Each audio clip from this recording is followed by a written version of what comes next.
everyone, Karis here, and today we're starting a new series on my channel. This is inspired by the amazing Bailey Sarian and her Murder Makeup Mystery Monday videos. That's where she talks about a true crime story and does her makeup at the same time. I'm going to be doing a series called Makeup, Myths, and Magic, where I'll choose a god or goddess for each video, and I will talk a little bit about them, some of their popular myths, and I'll talk about how or why you could incorporate them into your own spiritual or witchcraft practice. While I talk about them, I'm going to do a makeup look that's inspired by that deity. I will list all the products that I use in the description box below. If there are older products that aren't available anymore, I will make sure to link something that is similar or a dupe for that product. After I finish my makeup, I will do a 3-card tarot reading as a message from that god or goddess to the collective. I also just want to preface these videos with a little disclaimer. There are so many stories about the gods and goddesses throughout history, and all of their myths vary. Even their origin myths are different. So I'm just going to share some short versions of those myths that I enjoy. And I just want you to know that they are not the only versions out there. I definitely encourage you to do your own research.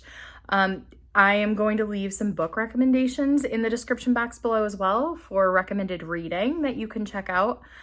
I really hope that you enjoy this series. And if you do, please subscribe and comment down below and let me know your thoughts. And with all of that out of the way, let's get started on the makeup look. The first pantheon that we're going to be starting with here on Myths, Magic, and Makeup is the Greek pantheon. And where else could we begin but with the king of the gods himself, Zeus. Zeus rules over Mount Olympus and is credited, among other things, as the god of the sky, weather, justice, and fate. His favorite weapons are lightning bolts that were forged by the god Hephaestus. And the ancient Greeks had a lot of celebrations and holy days for all of the gods, but there are a few that are reserved specifically for Zeus. Olympia, while it sounds like the Olympics, actually wasn't related to that at all. Instead, it was a festival that honored Zeus, highest of the Olympians. And after days of contests and exhibitions, bulls were sacrificed in Zeus's honor. Another festival that was celebrated in his honor was Eleutheria, and that was roughly translated as the Games of Liberty. This was established and subsequently celebrated every 5 years as a way to honor Zeus as the deliverer, because the Greeks won the Battle of Plataea, which was a battle against barbarians who were trying to overtake Greece. So since they won and they were able to keep Greece free, they gave honor to Zeus for liberating them. So Zeus was the son of Rhea and Kronos, who were Titans, and he was born the last of all of his siblings. Kronos, who was the ruling Titan, was told that one day he would have a child who would grow up to overthrow him. And his solution to this problem was he would swallow each of his children when they were born. So Rhea gave birth to Hestia, Demeter, Hera, Hades, and Poseidon. And one by one, Kronos swallowed them all whole.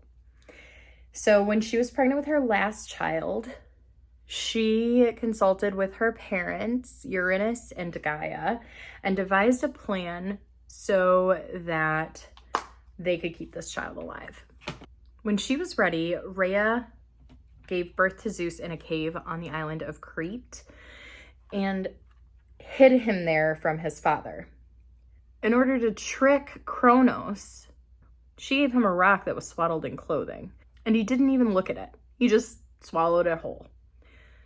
So after he devoured that, he thought he had nothing to worry about. And Zeus was hidden on the island of Crete being raised by nymphs. So when Zeus grew up, he got some advice from his first wife, Metis. She told him that he should disguise himself as an Olympian and that he should give his dad poisoned wine. The wine made Kronos throw up all of the children that he had swallowed. And since he swallowed them whole, they were all still alive. Because he kind of expelled them, like threw them up in reverse, they were actually born again. And so that made Zeus the oldest sibling. Once they were all free, the gods and the Titans started a war called the Titanomachy. And the Titanomachy lasted for 10 years, and Zeus and his siblings, along with a few key Titans who came over to their side against Kronos, ultimately won. Zeus imprisoned all of the Titans that fought against him in Tartarus, except for Atlas, who he condemned to hold the earth on his shoulders. So Zeus was known throughout history to have had many, many affairs while he was married to his wife Hera. But one of my favorite stories was about Ganymede, who was a prince of Troy at the time, and he was known as the most beautiful person in all of the world. Men, women, whatever. He was known as the most beautiful of all humans. So he was said to have had beautiful golden curly hair and the perfect face. The king of the gods saw him and decided to transform himself into a giant eagle and carry off Ganymede to Mount Olympus. And once he was there, he became Zeus's cupbearer, and that meant that he poured the nectar for all of the gods into their chalices. He also became Zeus's lover, and in return, Zeus blessed him with immortality and eternal youth. So, of course, this made Hera, Zeus's wife, very, very jealous. In order to keep him safe, Zeus placed Ganymede in the sky as the constellation Aquarius, also known as the water bearer. Zeus considers hospitality for guests one of the most important things that humans can do for one another. He would often dress as a poor person and wander around ancient Greece and just test the generosity and kindness of all the strangers that he met. So one night, Zeus and Hermes, dressed as poor peasants, and went door to door in a town asking everyone who lived there if they could have a meal and a place to sleep.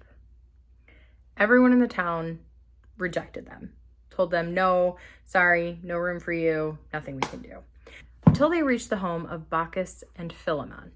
This was an old, happily married couple who lived in a small cottage at the edge of town. They invited the two travelers into their home, and even though they were poor themselves, they offered them the best of everything that they had. So, as they were eating and drinking, Baucis noticed that the wine, no matter how much they drank of it, just kept staying full. That made them realize that these were no ordinary men. These were gods. So Zeus and Hermes admitted who they were and offered Philemon and Baucis anything that they wanted as a reward for their hospitality and their kindness. The couple asked only to be priests of the temple and to die at the same time. Those were their only requests. And Zeus granted their wish, and that is how they lived out the rest of their days. And when they passed, he turned them into a pair of intertwining trees to hold each other for hundreds of years to come. Very beautiful love story, all because of their hospitality. So if Zeus isn't your patron god, but you are looking for some ideas on how and when you can work with him, I have a few suggestions for you. If you are in pursuit of a lofty goal, or if you need protection from the weather, or if you are trying to find out truth and justice in a particular situation, those are all really great times to call in Zeus's energy. I also have some correspondences that could be helpful in your practice if you are working with Zeus. But remember, this list is not exhaustive, and your own practice probably can and will differ. So the animal most sacred to Zeus is the eagle. And he's actually also connected with bulls, which is why they were often sacrificed to him. Some of the colors associated with him, you will notice, are found in the look that I did today. Gold, blue, and white are really sacred to him. The tarot card that represents his archetype is the Emperor. And crystals. Crystals that are great to use with working with Zeus are tiger's eye to call in courage and protection, blue topaz for regal strength, and it's also associated with the sky, and he's the god of the sky, and citrine for success and abundance. And some ideas on how you could use the stones would be maybe in meditation or in crystal grids or in spell work. If you are looking for ideas for offerings for your altar or acts of devotional work that you can do, I have a few suggestions on that front as well. But again, remember, as you work with Zeus in your own practice, he'll reveal more to you about what he prefers. So these are just maybe good starting points. So if you're looking for items that you could place on your altar, some ideas would be rainwater, or acorns, or dandelions. And if you're looking for acts of devotion, you can meditate to the sounds of rain or maybe take a walk in a rainstorm. And you can learn to recognize different kinds of clouds and go cloud watching. You can also recite hymns or prayers dedicated to Zeus. And finally, for each god or goddess, I am going to suggest a charity that's associated with them or things that they're passionate about. You can donate to that charity as sort of an act of devotion to them or an offering to them. So for Zeus, who is the god of weather, you can make donations to a natural disaster relief fund. So I have put a link to the Red Cross in the description box below, so you can check that out, and if you're interested, you can make a donation there. And this is it. This is the finished look, inspired by Zeus, the king of the Greek gods. I'm going to flip the camera over, and we are going to do a 3-card tarot reading as a message from Zeus. Okay, so today we are using the Mythic Tarot, and we are going to ask 3 questions. We're going to ask, what do you want us to know about you? How can we best honor you? And what message do you have for us?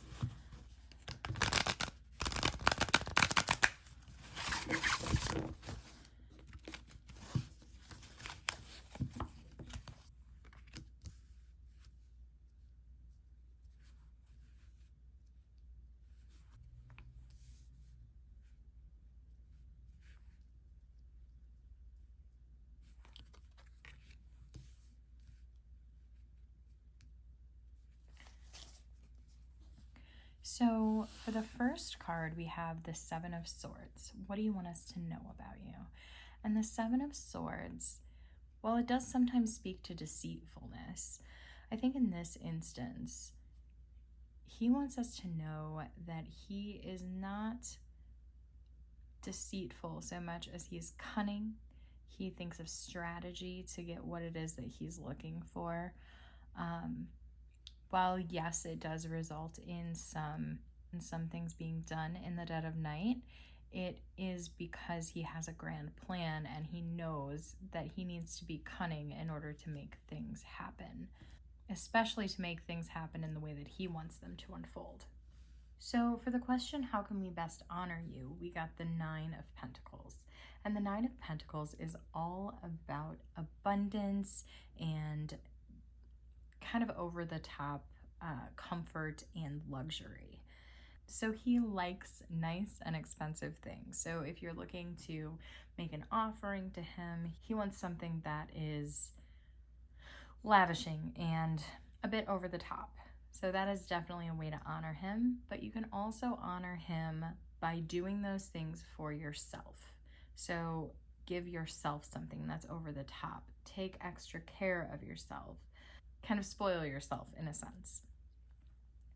And finally, what message do you have for us? And we drew the Knight of Wands. So the Knight of Wands is this courageous fighter who's ready to get their hands dirty, to be a hero, to jump into action. And Zeus's message for us is that we shouldn't hold back. We should go after the things that we want. We should take action and charge forward. You can have lofty goals. You can set lofty goals for yourself and you can attain them if you only chase after them. If you put the action behind the desire, you will definitely get the things that you want. And that is our message from Zeus. So he wants us to know that he is cunning, and just because it appears in his myths that he is a god who tricks people to get what he wants, he does not think of himself in that light. He thinks of himself as someone who is cunning and smart and driven. He wants you to lavish yourself, and he wants you to lavish him. And finally, he wants you to chase your goals and know that you can get all of the things that you desire if you only strive and put the action behind them. And that's our message from Zeus. If you enjoyed this video, please like it, give it a thumbs up below, and consider subscribing to my channel to see more videos from this series. Comment down below and let me know what your thoughts are. Did you like the look? And what are your thoughts on working with Zeus? Let me know who you'd be interested in seeing me spotlight in upcoming videos. Thank you so much for watching. Have a great day and blessed be.